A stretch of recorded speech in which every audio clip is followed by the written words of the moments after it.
the great fear for me is that there is this belief at Melbourne that it is all of a sudden going to magically just all change next season, Ruzi, and it's just going to all happen. And if they don't learn from what has happened this year, then all of a sudden we're going to be here next year in exactly the same position. Yeah, I think that's why the next 5 weeks is so critical. It's what you want to see. I love Brayshaw going back in the midfield, even if it's a tagging role on Elliott Yeo. I think if I'm a Melbourne fan, I'm looking at next year, which clearly you are. I want to see some consistency in the last 5 weeks. I want to see a really solid defence. I don't want to see this reckless ball movement. I think they've really started to control that, which is great. But it's the 5 weeks for me leading into the pre-season. What's our brand? What's our game style?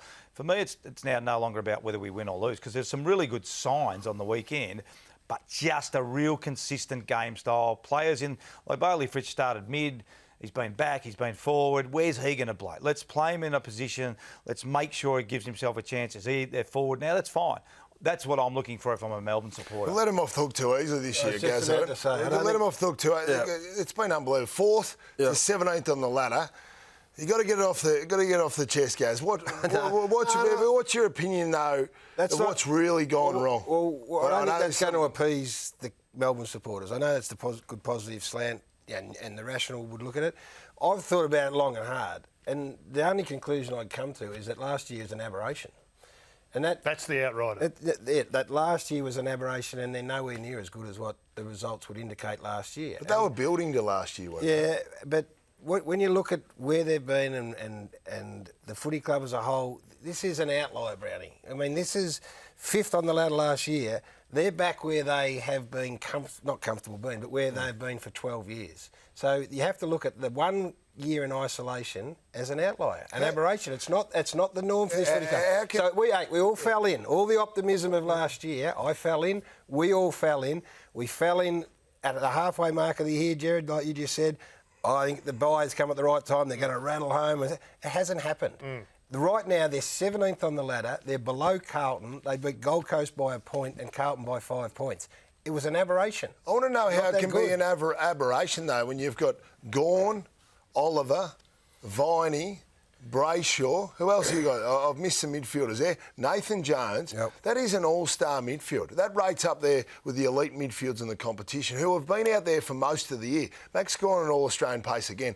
How can a midfield like that, their engine room, still put out a performance like they have this year? So all of their scoring issues are at the bottom end of the competition, like the last in the competition. They're going inside 50. Midfield contributes to that, though. Well, that's right. And you just said that you just rolled them off, Brayshaw and Gawn, and so the great midfield can't help retain the footy once they go inside 50. I hate saying it because we've all had this great optimism, but if we keep saying it's going to turn, it's going to turn, it's going to turn, we might be denying ourselves the reality, and that is they're not that good. Coming into the season... Well, they should be a lot better, as Brownie said, and you add Lever and you add May. If the Demons aren't in the 8 next year, then there's going to be some serious pressure on Simon Goodwin and the people at on the board and the people running the club. This has been a disastrous 12 months. Agree. So Kilda Saturday night, is that a game they should win? Well, and exactly right. Let's put it on them then. So if we continue to try and sell positive message, say, well, they've got to finish in a manner that's going to give optimism to next year and prove that last year was an aberration, then they beat St Kilda. They beat St Kilda on Saturday night, and Gawn and all these, who's fantastic and still continues to miss goals from 20 metres out in front, can barely get the footy on the end of his boot. All of those things have got to be put to bed and go and complete the fundamentals of football that you all think they're a top 4 side. They ain't. They miss targets. They handball to the wrong spot. They play at the wrong tempo. They're not that good. Okay, well I'm going to put it on you then. Have we overrated the midfield specifically? On the basis of the way they've played this year, yeah. Angus Brayshaw hasn't been able to back up his year. Clayton Oliver had a belting game on the weekend, but he's got issues with, and I'm his biggest fan, but he's got issues in getting quality and great reward for his possessions. So, yes, the bottom line is, yes, how else can you look at it, Brownie? They're 17th. They're not 11th and just out of the 8. They're under Carlton.